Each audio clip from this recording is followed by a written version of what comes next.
remember as a kid we always used to save any old bits of bread that were left over, and it goes stale. I used to leave it for a week, and then I could use a cheese grater and grate it all up from a GroundBait. Well, I don't do that anymore. Times have passed on a bit, and like 40 years have gone by. So now I use fresh bread, and I just blitz it in the blender, and just to get it a nice fine crumb.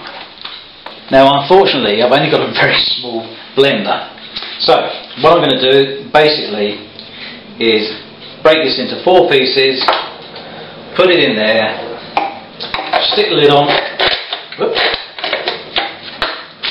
get the blender, bang, blitz it.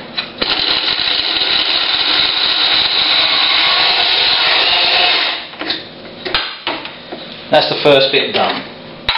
Okay, it's a nice mix on there. Okay, now I'm going to do that to the whole of this loaf, and it's going to be very, very boring, so I'm going to switch off now and start the next bit in a minute.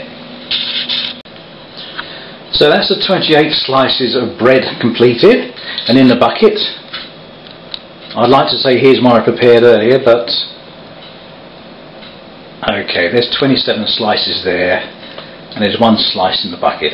I'll get around to doing that in a minute, but for the purpose of the video, we shall carry on. Next I do the maize, 2 bags of maize. So just enough, get in there. So,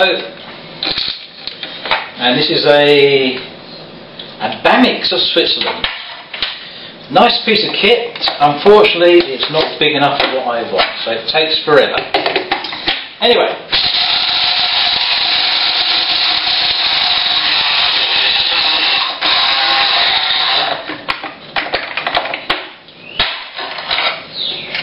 nicely done. And what it actually does, well, you probably can't see it on the video, but it leaves big particles and small particles. It's quite a nice mix in there, and that's going to go lovely together with the bread.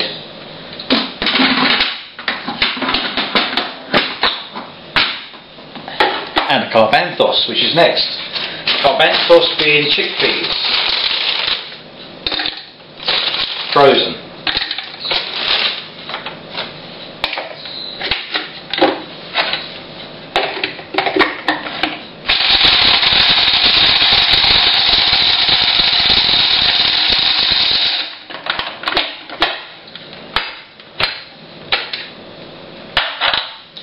Again, there's going to be, well, that's almost whole of that piece, and lots of small pieces as well.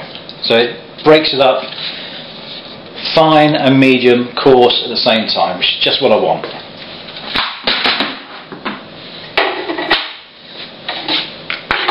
Okay, here we go.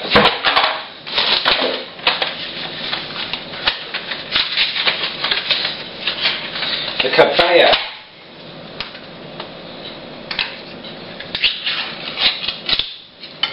That's just going in there, straight in. 2 of those. We'll pretend I've done that one. And the pate. Salmon pate.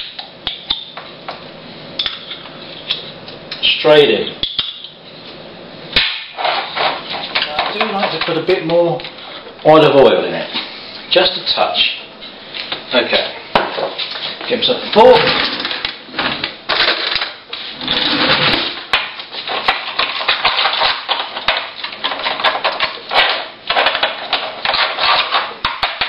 And it looks like a disgusting mess.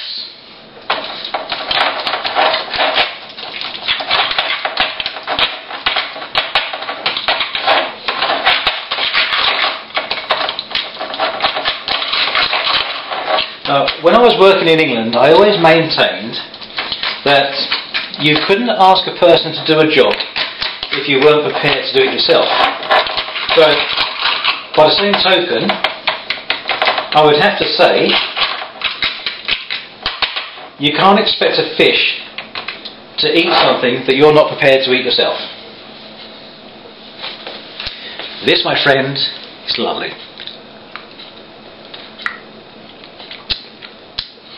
How could they resist it? Okay, well, here we go then. 28 slices of bread, 900 grams of sweet corn, 900 grams of chickpea, and a mix of herring and what was it? Salmon paste. Now we're just going to mix it all up together. Okay, now it's thoroughly mixed.